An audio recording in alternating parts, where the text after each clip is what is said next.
Hello दोस्तों, स्वागत है आपका एक बार फिर से कमल एकेडमी कोच में। आइए आज फिर से कुछ नया सीखते हैं। हेलो स्टूडेंट्स, आज हम इंग्लिश ग्रामर में न्यू चैप्टर स्टार्ट करेंगे, फ्रेजेस एंड क्लॉजेस। तो फ्रेजेस और क्लॉजेस क्या होता है, सबसे पहले इसके बारे में जानते हैं। एक छोटा सा डिफरेंस दे रखा है फ्रेजेस और क्लॉजेस में। फ्रेजेस क्या है, जिसमें सब्जेक्ट और प्रेडिकेट नहीं होता, लेकिन क्लॉजेस में सब्जेक्ट प्रेडिकेट दोनों कंटेन होते हैं। फ्रेजेस में कोई भी कंप्लीट थॉट नहीं होता, उसका कंप्लीट मीनिंग नहीं होता, लेकिन क्लॉजेस में कंप्लीट थॉट्स होते हैं, उसके कंप्लीट मीनिंग्स होते हैं। यहाँ कुछ एग्जाम्पल्स हैं, लाइक पहला सेंटेंस आता है यहाँ पे, लोला सिंग ब्यूटीफुली। तो यहाँ पे पूरा सेंटेंस है, आप एक कंप्लीट थॉट बन रहा है यहाँ पे। तो ये क्या हो गया, किस चीज में आ गया, क्लॉज में आ गया। एंड अबेंडेंटशिप, ये इनकम्प्लीट हो गया, इसमें सब्जेक्ट नहीं है, प्रेडिकेट नहीं है, वर्ब नहीं है, कुछ नहीं है इसमें। तो ये किस में आ गया, फ्रेज में। इसी तरह और एग्जाम्पल्स है, जैसे द वाइट फ्लावर, ये सिर्फ एक वर्ड्स का ग्रुप है, क्या बना रहा है, फ्रेज बना रहा है, जिसका पूरा कंप्लीट कोई मीनिंग नहीं है। The boys kick the football, यहाँ पे सब्जेक्ट भी है, प्रेडिकेट भी है, वर्ब भी है, तो क्या हो गया, ये क्लॉज। अपोजिट द पार्क, ये सिर्फ वर्ड्स का ग्रुप है, इसका कोई कंप्लीट मीनिंग नहीं है। देन किस में आ गया, फ्रेज में। अब नेक्स्ट बात करते हैं यहाँ पे काइंड्स ऑफ फ्रेजेस के। तो यहाँ फ्रेजेस यहाँ पे 3 टाइप्स के हैं, adjective phrase, adverb phrase and noun phrase. सबसे पहले बात करते हैं यहाँ पे एडजेक्टिव फ्रेज की। तो जो वर्ड्स का ग्रुप है जिसमें एडजेक्टिव काम करता है, उसे बोलते हैं एडजेक्टिव फ्रेज। एडजेक्टिव फ्रेज जो है वो नाउन और प्रोनाउन को मॉडिफाई करता है। जैसे कि एग्जांपल आ गया, she got this lovely beautiful dress today. तो यहाँ पे नाउन को मॉडिफाई कर रहा है। जो वर्ड है यहाँ पे लवली और ब्लू, ये क्या है, एडजेक्टिव है, और ये किसको मॉडिफाई कर रहा है यहाँ पे, ड्रेस को। ड्रेस क्या है, नाउन। देन नेक्स्ट आता है एडवर्ब फ्रेज। ये वर्ड्स का ग्रुप है जो एक एडवर्ब की तरह बिहेव करता है किसी भी सेंटेंस में, उसे बोलते हैं एडवर्ब फ्रेज। ये वर्ब को मॉडिफाई करता है, किसी भी अनदर एडवर्ब को मॉडिफाई करता है। जैसे कि यहाँ पे सेंटेंस आ गया, I drove my car at a very high speed. अब यहाँ पे एडवर्ब क्या है, at a very high speed, ये, और मॉडिफाई कर रहा है वर्ब को। वर्ब क्या यहाँ पे, ड्रोव। देन नेक्स्ट सेंटेंस में आता है, the girl was sitting next to her mother. तो ये जो नेक्स्ट टू हर मदर है, ये किसको मॉडिफाई कर रहा है, वर्ब को, यानी कि सिटिंग को। देन आता है नेक्स्ट फ्रेज, आता है नाउन फ्रेज। ये वर्ड का ग्रुप है जो कि नाउन के वर्क के बारे में बताता है, जिसे बोलते हैं नाउन फ्रेज। ये सब्जेक्ट की तरह भी यूज हो सकता है और ऑब्जेक्ट की तरह भी यूज हो सकता है। जैसे कि एग्जांपल में आता है, the girl in the yellow shirt came first in the race. तो जो गर्ल है येलो शर्ट में, इन द येलो शर्ट आ गया, तो यहाँ पे नाउन क्या हो गया, सब्जेक्ट हो गया। इन द येलो शर्ट किसके साथ हो गया, सब्जेक्ट के साथ। द नेक्स्ट आता है यहाँ पे, he likes to eat ice cream coated with chocolate. तो कोटेड विद चॉकलेट क्या हो गया, यहाँ पे नाउन फ्रेज हो गया। और ये नाउन कौन सा लिया हमने, ऑब्जेक्ट, यानी कि आइसक्रीम ऑब्जेक्ट। यहाँ पे जो नाउन फ्रेज था वो सब्जेक्ट के साथ भी यूज हो सकता था और ऑब्जेक्ट के साथ भी यूज हो सकता है। तो ये तो बात हो गई फ्रेज और उसके टाइप्स की। द नेक्स्ट टाइप की बात करते हैं क्लॉजेस की। अब मैं क्लॉजेस के 2 टाइप्स हैं, इंडिपेंडेंट क्लॉज और डिपेंडेंट क्लॉज। क्या था हमारा, जिसके पास सब्जेक्ट और प्रेडिकेट दोनों होता है और एक कंप्लीट सेंस होता है, कंप्लीट मीनिंग बनता है। तो यहाँ पे क्लॉजेस के 2 टाइप्स हैं, इंडिपेंडेंट क्लॉज और डिपेंडेंट क्लॉज। इंडिपेंडेंट क्लॉज में इसको मेन क्लॉज भी बोला जाता है। मतलब यहाँ पे जो मेन क्लॉज होता है ये एक्सप्रेस करता है होल मीनिंग, यानी कि पूरा मीनिंग बनाता है, ये पूरे सेंटेंस का मीनिंग होता है, मीनिंग बनाता है इसमें। किसी के ऊपर डिपेंड ही रहता है, इंडिपेंडेंट रहता है। जैसे कि एग्जांपल आ गया, my mom will pick us up when the class is over. तो ये जो फर्स्ट सेंटेंस था, my mom will pick us up, का खुद का ही कंप्लीट मीनिंग है। जो when the class is over है, अगर इसको लिखो ना लिखो कोई बात नहीं है, लेकिन अगर अकेले इसी को लिखोगे, my mom will pick us up, तो उसका कंप्लीट थॉट बनना है, इसका कंप्लीट मीनिंग बनना है। तो ये किसमें आ गया, इंडिपेंडेंट क्लॉज में। देन नेक्स्ट आता है डिपेंडेंट क्लॉज। इस क्लॉज को सबऑर्डिनेट क्लॉज भी बोल सकते हैं। ये इंडिपेंडेंट क्लॉजेस के ऊपर डिपेंड होता है, ये तब जाके कंप्लीट सेंटेंस बनता है। जब डिपेंडेंट क्लॉज इंडिपेंडेंट क्लॉज के साथ जाके अटैच हो जाता है, जुड़ जाता है, तब जाके कंप्लीट सेंटेंस बनता है, उसका कंप्लीट थॉट बनता है उसका। जैसे एग्जांपल आ गया, we have to finish our homework before we go out to play. तो हमें before we go out to play क्या होगा, डिपेंडेंट क्लॉज हो गया। अगर सिर्फ इसी को देखें, इसी पार्ट को देखते हैं, तो उसका कोई मीनिंग नहीं अकेले का।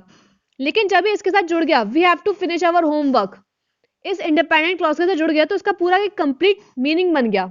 और यहाँ पे 2 सेंटेंस उसको या 2 क्लॉजेस को ज्वाइन किया जाता है with the help of subordinate conjunctions and coordinating conjunctions. ये चीज आपने पहले भी पढ़ी है। कंजक्शन कौन कौन से हो गए, मेनली आफ्टर है, although, because, before, if, since, that, until. ये सारे क्या हो गए, कंजक्शंस हो गए, जिनके थ्रू इंडिपेंडेंट क्लॉज और डिपेंडेंट क्लॉज को ज्वाइन किया जाता है। कंप्लीट सेंटेंस बनाने के लिए, कंप्लीट मीनिंग बनाने के लिए। अब बात करते हैं यहाँ पे डिपेंडेंट क्लॉज के टाइप्स की। तो डिपेंडेंट क्लॉज के यहाँ पे 3 टाइप्स हैं, adjective clause, adverb clause and noun clause. आता है एडजेक्टिव क्लॉज। जो एडजेक्टिव क्लॉज होते हैं ये फंक्शन कर मतलब काम करते हैं एडजेक्टिव की तरह से। मतलब ये एक डिपेंडेंट क्लॉज का टाइप है जो कि एक नाउन और प्रोनाउन को मॉडिफाई करता है। ये रिलेटिव प्रोनाउन और रिलेटिव एडवर्ब से स्टार्ट होता है, जैसे कि आ गया that, when, where, what, whomever, whichever. Example आ गया जैसे कि हमारा he who comes early gets the best slice of roast beef. तो यहाँ पे हु कम्स अर्ली, हु क्या है हमारा यहाँ पे प्रोनाउन, तो प्रोनाउन से स्टार्ट हो रहा है, तो हु कम्स अर्ली क्या हो गया हमारा यहाँ पे एडजेक्टिव क्लॉज। नेक्स्ट आता है एडवर्ब क्लॉज। एडवर्ब क्लॉज जो होते हैं वो एडवर्ब की तरीके से करते हैं और एडजेक्टिव को, एडवर्ब को, फ्रेज को या किसी वर्ब को मॉडिफाइज करते हैं।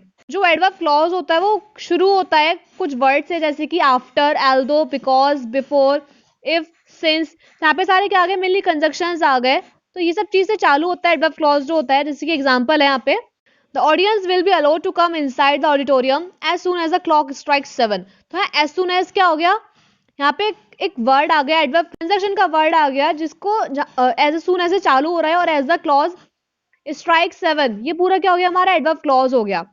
नेक्स्ट एग्जांपल आता है when Macky received my letter she was overjoyed. तो यहाँ व्हेन क्या हो गया, यहाँ पे कंजक्शन हो गया यहाँ पे, तो when Macky receive my letter, ये पूरा क्या हो गया हमारा एडवर्ब क्लॉज। अब नेक्स्ट होता है नाउन क्लॉज। जो नाउन क्लॉज होते हैं वो नाउन की तरह से फंक्शन करते हैं, नाउन की तरीके से काम करते हैं। जो नाउन क्लॉज होते हैं वो कुछ वर्ड से चालू होते हैं, जैसे कि how, that, what, whatever, when, where, whether. ये कुछ वर्ड्स है जिसके थ्रू WH जो वर्ड्स होते हैं इन सब चीज से नाउन क्लॉज स्टार्ट होते हैं लगभग।